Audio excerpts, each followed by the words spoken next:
Hello ನಮಸ್ಕಾರ. ನಾನು ಕುಮಾರಿ ಪ್ರತಿಷ್ಠಾ ಮತ್ತು ಇವರು ನನ್ನ ಗೆಳತಿ ಕುಮಾರಿ ಲಹರಿ. ಈ ಟಾಕ್ ಶೋದ ಕೋಸ್ಟ್. ಇವತ್ತು ನಾವು ತುಂಗಭದ್ರಾ ಅಭಿಯಾನ ಕುರಿತು ಒಂದು ಟಾಕ್ ಶೋಗಾಗಿ ಕುಳಿತಿದ್ದೇವೆ. ಏನಿದು ತುಂಗಭದ್ರಾ ಅಭಿಯಾನ? ಇದನ್ನು ತಿಳಿಯೋದಕ್ಕಿಂತ ಮುಂಚೆ ತುಂಗಭದ್ರಾ ನದಿಯ ಬಗ್ಗೆ ಸ್ವಲ್ಪ ಮಾಹಿತಿ ಪಡೆಯೋಣ. ಏನಂತೀರಾ ಲಹರಿ? ಖಂಡಿತ ಪ್ರತಿಷ್ಠಾ. ತುಂಗಭದ್ರಾ ನದಿಯು ಕರ್ನಾಟಕದ ಒಂದು ಪ್ರಮುಖ ನದಿ. ಚಿಕ್ಕಮಗಳೂರು, ಶಿವಮೊಗ್ಗ, ದಾವಣಗೆರೆ, ಕೊಪ್ಪಳ ಹಾಗೂ ವಿಜಯನಗರ ಜಿಲ್ಲೆಗಳಲ್ಲಿ ಹರಿಯುವ ಈ ನದಿ ಮಧ್ಯ ಕರ್ನಾಟಕ ಹಾಗೂ ಉತ್ತರ ಕರ್ನಾಟಕದ ಕೋಟ್ಯಾಂತರ ಜಾನುವಾರುಗಳಿಗೆ ಜೀವನಾಡಿಯಾಗಿದೆ. ಅಷ್ಟೇ ಅಲ್ಲ, ಶೃಂಗೇರಿಯ ಬಳಿ ಇರುವ ವರಾಹ ಪರ್ವತದಲ್ಲಿ ಹುಟ್ಟುವ ತುಂಗಭದ್ರಾ ನದಿ ಪ್ರಾರಂಭದಲ್ಲಿ ತುಂಗಾ ಮತ್ತು ಭದ್ರಾ ಎಂಬ ಎರಡು ಸ್ವತಂತ್ರ ನದಿಗಳಾಗಿ ಹರಿದು ಕರ್ನಾಟಕದಲ್ಲಿ ಸುಮಾರು 500 ಕಿಲೋಮೀಟರ್ ದೂರ ಹರಿದು ಆಂಧ್ರದ ಕಾನಲ್ ಬಳಿ ಕೃಷ್ಣಾ ನದಿಯನ್ನು ಸೇರುತ್ತದೆ. ಇದು ತುಂಗಭದ್ರೆಯ ಇತಿಹಾಸ. ಇನ್ನು ತುಂಗಭದ್ರಾ ಅಭಿಯಾನದ ಬಗ್ಗೆ ತಿಳಿದುಕೊಳ್ಳೋಣ. ಪ್ರಸ್ತುತ ತುಂಗಭದ್ರಾ ನದಿಯು ಹಲವು ಕಾರಣಗಳಿಂದ ಅತ್ಯಂತ ಮಲಿನಗೊಂಡಿದೆ. ಜನಗಳ ಆರೋಗ್ಯದ ಮೇಲೆ ಗಂಭೀರ ಪರಿಣಾಮಗಳನ್ನು ಬೀರುತ್ತಿವೆ.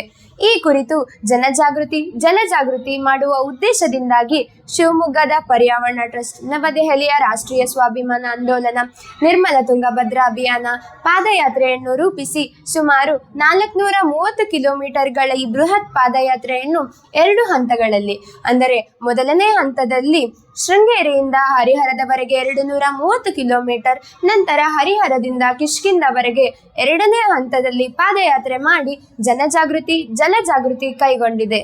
ಹೌದು, ಈಗ 3ನೇ ಹಂತದಲ್ಲಿ ಗಂಗಾವತಿ ಹಾಗೂ ಕೊಪ್ಪಳ ತುಂಗಭದ್ರಾ ಅಭಿಯಾನದ ಸಮಿತಿಯ ಸಹಕಾರದೊಂದಿಗೆ ಕಿಷ್ಕಿಂಧದಿಂದ ಮಂತ್ರಾಲಯದವರೆಗೂ 3ನೇ ಹಂತದ ಪಾದಯಾತ್ರೆ ಹಮ್ಮಿಕೊಳ್ಳುತ್ತಿದ್ದಾರೆ. ಈ ಕುರಿತು ಒಂದು ಚಿಕ್ಕದಾದ ಟಾಕ್ ಶೋವನ್ನು ನಾವು ಲಿಟ್ಲ ಹಾರ್ಟ್ ಸ್ಕೂಲ್ ಗಂಗಾವತಿಯ ವಿದ್ಯಾರ್ಥಿಗಳು ಒಂದು ಚಿಕ್ಕ ಪ್ರಯತ್ನ ಮಾಡುತ್ತಿದ್ದೇವೆ. ಇವತ್ತು ನನ್ನೊಂದಿಗೆ ನನ್ನ ಸ್ನೇಹಿತರು ಈ ಟಾಕ್ ಶೋದಲ್ಲಿ ಭಾಗವಹಿಸುತ್ತಿದ್ದಾರೆ. ಈಗ ಅವರ ಪರಿಚಯ ಮಾಡಿಕೊಳ್ಳೋಣ. ಮೊದಲಿಗೆ ಕುಮಾರಿ ಸಂಧ್ಯಾ, ಪರಿಸರ ತಜ್ಞೆ, ನಮ್ಮೊಂದಿಗಿದ್ದಾರೆ. ಅವರಿಗೆ ಸ್ವಾಗತ. ಎರಡನೇದಾಗಿ ಸಾಮಾಜಿಕ ಹೋರಾಟಗಾರ್ತಿಯಾದಂತಹ ಕುಮಾರಿ ಶುಭಾ ನಮ್ಮೊಂದಿಗಿದ್ದಾರೆ. ಅವರಿಗೂ ಸ್ವಾಗತ. ಮೂರನೇದಾಗಿ ಕುಮಾರ್ ಸುಖಿತ್ ಗುಂಜಲಿ, ಕೃಷಿಕ, ರೈತ ಪ್ರತಿನಿಧಿ. ಅವರಿಗೂ ಸ್ವಾಗತ. ಅದೇ ರೀತಿ ಪರಿಸರ ಪ್ರೇಮಿಯಾದಂತಹ ಕುಮಾರ್ ಕೋಮಲ್ ನಮ್ಮೊಂದಿಗಿದ್ದಾರೆ. ಅವರಿಗೂ ಸ್ವಾಗತ. ಸಮಾಜದ ವಿವಿಧ ಸ್ತರಗಳಲ್ಲಿ ತಮ್ಮ ಸೇವೆ ಅಮೋಘ. ತುಂಗಭದ್ರಾ ಅಭಿಯಾನದ ಪಾದಯಾತ್ರೆ ತಮ್ಮ ಅಭಿಪ್ರಾಯ ಮಂಡಿಸಬೇಕು. ಮೊದಲಿಗೆ ಕುಮಾರಿ ಸಂಧ್ಯಾ. ಪರಿಸರ ತಜ್ಞೆಯಾದಂಥ ನಾನು ನಿಮ್ಮಲ್ಲಿ ವಿನಂತಿಸಿಕೊಳ್ಳುವುದೇನೆಂದರೆ, ತುಂಗಭದ್ರಾ ನದಿ ನಮ್ಮ ಇತಿಹಾಸದಲ್ಲೂ ನಮ್ಮ ಬದುಕಿನಲ್ಲಿಯೂ ತುಂಬ ಮಹತ್ವದ್ದಾಗಿದೆ. ಆದರೆ ಕಾರ್ಖಾನೆಗಳಿಂದ ಬರುವ ರಾಸಾಯನಿಕ ಕಸ, ಪ್ಲಾಸ್ಟಿಕ್ ಹಾಗೂ ಮನೆಯ ತ್ಯಾಜ್ಯಗಳಿಂದ ನೀರು ಕುಡಿಯಲು ಸಹ ಅಸಾಧ್ಯವಾಗುತ್ತದೆ. ಜಾನುವಾರುಗಳು ರೋಗದಿಂದ ಬಳಲುತ್ತಿದ್ದಾರೆ. ಮೀನುಗಾರರು ಸಂಕಷ್ಟ ಅನುಭವಿಸುತ್ತಿದ್ದಾರೆ. ಅಕ್ರಮ ಮರಳು ಗಣಿಗಾರಿಕೆ ನದಿಯನ್ನು ನಾಶ ಮಾಡುತ್ತದೆ. ನಮ್ಮ ನದಿಯನ್ನು ಉಳಿಸುವ ಮಹತ್ವದ ಕೆಲಸವನ್ನು ನಾವು ಮಾಡಬೇಕಾಗಿದೆ. ಜನರಿಗೆ ಜಾಗೃತಿ ಮೂಡಿಸಬೇಕಾಗಿದೆ. ನಾವು ವಿದ್ಯಾರ್ಥಿಗಳು ಕೈ ಜೋಡಿಸುವುದು ತುಂಬ ಅವಶ್ಯಕವಾಗಿದೆ. ನಾವು ಪಾದಯಾತ್ರೆಗೆ ಸಹಕರಿಸುವುದು ನಮ್ಮ ಕರ್ತವ್ಯವಾಗಿದೆ. ಧನ್ಯವಾದಗಳು ಸಂಧ್ಯಾ. ಅದೇ ರೀತಿ ಸಾಮಾಜಿಕ ಹೋರಾಟಗಾರ್ತಿಯಾದಂತಹ ಕುಮಾರಿ ಶುಭಾ ತಮ್ಮ ಅಭಿಪ್ರಾಯಗಳನ್ನು ವ್ಯಕ್ತಪಡಿಸಬೇಕಾಗಿ ಕೇಳಿಕೊಳ್ಳುತ್ತೇನೆ. ನಾನು ಸಾಮಾಜಿಕ ಹೋರಾಟಗಾರ್ತಿ. ನನ್ನ ಜವಾಬ್ದಾರಿ ಏನಪ್ಪಾ ಅಂದರೆ, ಈ ಪಾದಯಾತ್ರೆಯ ಉದ್ದೇಶ ಜನರಲ್ಲಿ ಜಾಗೃತಿ ಮೂಡಿಸುವುದು. ಇದು ಮಕ್ಕಳಿಂದ ಹಿಡಿದು ಹಿರಿಯರ ತನಕ ಎಲ್ಲರಿಗೂ ತುಂಗಭದ್ರೆಯ ಮಹತ್ವವನ್ನು ತಿಳಿಸುವುದು. ಇದು ಕೇವಲ ಸರ್ಕಾರದ ಯೋಜನೆಯಲ್ಲ, ಜನರಿಂದಲೇ ನಡೆಯಬೇಕಾದ ಚಳುವಳಿ.